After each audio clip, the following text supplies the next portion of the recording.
Assalamualaikum warahmatullahi wabarakatuh. Hadirin pendengar yang berbahagia. Seorang sufi terkemuka, Syams Tabrizi, dalam syairnya Qawaidul Ishqil Arba'un, 40 kaidah cinta, beliau mengatakan, Mu'azzamu masyakilil alam min akhta'in lughawiyatin wa su'ifah min basitin. Sebagian besar problem dunia disebabkan kekeliruan di dalam memahami bahasa dan pemahaman yang terlalu sederhana. Padahal setiap kata memiliki makna yang tak terbatas karena ia hadir dalam sejarahnya masing-masing.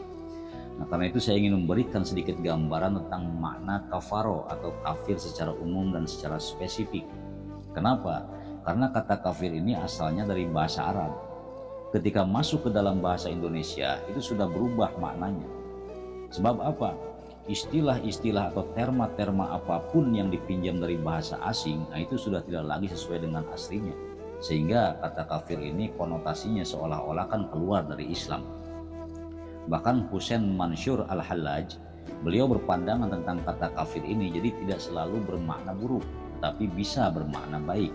Bahkan beliau mengatakan, ya dalilal mutahayyirin, wahai Tuhan pembimbing orang-orang yang bingung, zidni tahayyura, tambahi kebingunganku.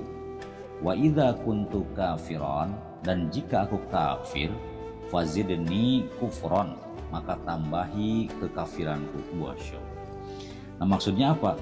Makna kafir itu tertutup. Artinya dia tidak ingin memperlihatkan amalan-amalan ibadahnya kepada orang lain. Tertutup dia. Bahkan Syams Tabrizi menambahkan, la ta'khudhil kalimat ma'nahu zahir. Jangan kalian mengambil makna kata dari kata literal lahiriah semata saja. Karena setiap kata di dalam Al-Quran itu memiliki makna yang banyak sekali. Namun ia juga hadir dalam sejarahnya masing-masing dan konteksnya sendiri-sendiri. Nah, maka di dalam memahami sesuatu haruslah memperhatikan konteks dari sesuatu itu sendiri. Jadi tidak bisa generalisasi dalam satu makna saja. Karena ketika dipahami dalam satu makna, ini yang disebut dengan fahmin basit namanya. Pemahaman yang terlalu dangkal, sederhana atau literal sekali. Karena ketika seseorang itu fanatisme terhadap kajian yang bersifat indoktrinatif, nanti dianggapnya kebenaran itu hanya satu saja dari pembicara. Seakan-akan pembicara itu orang yang paling mengerti atas segala sesuatu. Lalu kemudian memaksakan hasil pikirannya kepada orang lain, nah sehingga menganggap itu adalah satu kebenaran. Dan hati-hati, bahasa Arab ini berbeda dengan bahasa Indonesia pada umumnya di dalam memahami atau memaknai setiap kata, apalagi dalam bentuk jamak. Kalau dalam bahasa Indonesia dia nggak punya bentuk jamak. Adapun bentuk jamak dalam bahasa Indonesia, misal kata orang, ya bentuk jamaknya orang-orang, atau kata jalan, bentuk jamaknya jalan-jalan. Nah, ini bukan bentuk jamak bagi saya, ini namanya pengulangan kata. Tetapi jika dalam bahasa Arab bentuk jamak itu tidak hanya satu, makanya tidak bisa dipahami secara tekstual saja. Kenapa? Karena kata kafir ini jika dijamak dengan mudzakkar salim, dijamak dengan muannats salim, dijamak taksir, dijamak lagi jam'ul jam'i, ini pasti maknanya itu akan bergeser. Hadirin pendengar yang berbahagia, kata kafir itu bukanlah sebutan untuk agama tertentu. Yang disebut kafir itu bahwa siapapun orang-orang yang menghalang-halangi atau memusuhi, membenci, memfitnah, menghujat, bahkan menjerumuskan orang lain. Dalam surat An-Nahl ayat 88 bahkan Allah Subhanahu wa taala berfirman, alladzina kafaru wasaddu an sabilillah. Orang-orang kafir itu mereka yang menghalang-halangi manusia dari jalan Allah Subhanahu wa taala. Nah, akan tetapi bagi mereka yang non-muslim, yang tidak menghalang-halangi dan tidak memusuhi, mereka itu disebutnya ahlul kitab. Jadi bukan kafir. Kenapa? Karena bagi saya pribadi tidak pernah ada persyaratan dalam Islam bahwa untuk menjadi muslim yang baik harus membenci agama lain, tidak pernah. Nah, adapun kata kafir secara lugatan atau secara bahasa, kafaro yakfuru, itu artinya tertutup atau menutupi. Contoh misalnya dalam surat At-Tahrim ayat 8. Ya ayyuhalladzina amanu tubu ilallahi taubatan nasuha. Wahai orang-orang yang beriman, Bertaubatlah kepada Allah dengan taubat yang semurni-murninya. Asa rabbukum ayyukaffiro angkum sayyiatikum.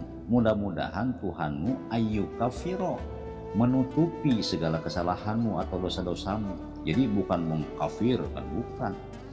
Nah, sehingga apa saja yang namanya tutup, nah itu disebutnya kafir. Jika dalam bahasa Inggris juga demikian, sebutannya bahasa Inggrisnya cover. Cover magazine berarti tutup majalah, cover book tutup buku. Nah, maka makna kafir secara spesifik yakni mereka yang tertutup mata hatinya. Ada satu hadis Nabi mengatakan, mungkin kita sering dengarlah karena hadisnya umum. Kadal fakru ayyakuna kufron, bahwa kefakiran itu mendekati kekufuran. Fakir mendekati kufur, atau miskin mendekati kafir, kira-kira seperti itulah. Nah, itulah sebabnya para mubalik seringkali mengatakan bahwa umat Islam harus kuat, umat Islam harus kaya, umat Islam harus berkecukupan. Kenapa? Karena kefakiran dekat dengan kekufuran. Nah, jadi makna hadis di atas bahwa kufron itu maknanya gelap mata. Jadi bukan kafir tidak percaya Tuhan. Sebab yang namanya orang miskin, kalau sudah urusan perut, apalagi kelaparan melanda, bahkan tidak boleh mati kita dalam keadaan lapar. Orang apa saja kalau sudah terdesak, apalagi urusan perut, apa saja diembat. Pisang orang di kebun disikat, ayam orang disatroni. Kenapa? Ya karena sudah gelap mata. Karena kafaro itu maknanya tertutup, yakni tertutup mata hatinya. Nah, sehingga dengan demikian makna kafir atau orang-orang yang tertutup mata hatinya yaitu mereka yang tidak mampu melihat kebenaran. Orang-orang yang tertutup mata hatinya yaitu mereka yang tidak mau mengapresiasi terhadap kebaikan orang lain, tidak mau mengakui kehebatan orang lain. Mengapa? Sebab karena mereka tertutup oleh kesombongan yang ada di dalam hatinya, sehingga merasa diri paling pintar, merasa diri paling benar sendiri, orang lain direndahkan kadang-kadang. Kenapa? Karena hatinya tertutup oleh kesombongan. Nah, makanya orang sombong oleh Allah itu disebutnya kafir. Bahkan kesombongan pertama yang pernah ada dalam sejarah kehidupan, yakni kesombongan yang dilakukan oleh iblis yang merasa diri lebih hebat. Dalam surat Al-Baqarah ayat 34 dikatakan, wa idh qulna lil malaikati isjudu li adama fasajadu illa iblis. Dan ingatlah ketika kami berfirman, kata Allah kepada seluruh malaikat, sujudlah kamu sekalian kepada Adam, seluruhnya sujud kecuali iblis. Mengapa? Sebab aba wastakbar, enggan, sombong, takabur, wa kana minal kafirin, dan mereka termasuk golongan kafir, kata Allah. Bahkan iblis berkata, ana khairum minhu, aku kan lebih baik daripada Adam. Khalaqatani min nar wa khalaqatahu min tin, aku engkau ciptakan dari api sedang Adam engkau ciptakan dari tanah. Ana khairum minhu, aku lebih baik daripada dia. Nah, maka merasa diri lebih baik, lebih hebat, lebih mulia daripada orang lain, itu termasuk salah satu daripada sifat iblis. Nah, ini makna kafir secara spesifik. Nah, sedangkan makna kafir secara umum, yakni orang-orang yang tertutup mata hatinya itu, yaitu mereka yang tidak tersentuh hatinya terhadap penderitaan orang lain. Dalam surat An-Nisa ayat 37, Allah Subhanahu wa taala berfirman, alladzina yabkhaluna wa ya'muruna an-nasa bil bukhli wa yaktumuna ma atahumullahu min fadli wa atadna lil kafirina 'adzaban muhina. Yaitu mereka orang-orang yang kikir, bakhil, pelit bin medit alias meregehese, dan bahkan mengajak orang lain berbuat kikir lagi, lalu menyembunyikan karunia Allah Subhanahu wa taala yang telah diberikan kepada mereka, maka kami telah sediakan, kata Allah, wa'atadana lil kafirina, untuk mereka yang kikir, sombong, pelit bin kafir itu, adzabam muhina, siksa yang amat menghinakan. Naudzubillah, naudzubillah.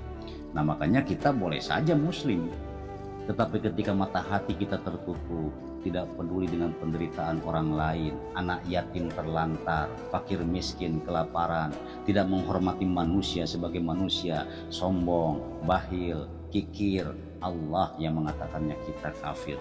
Nah, sehingga dengan demikian kata kafir itu bukanlah untuk orang-orang atau agama-agama tertentu, tetapi untuk kita sendiri yang merasa dan mengaku sebagai muslim yang tertutup mata hatinya terhadap penderitaan orang lain serta menutup diri untuk menerima kebenaran. Allahu a'lam bishawab. Assalamualaikum warahmatullahi wabarakatuh.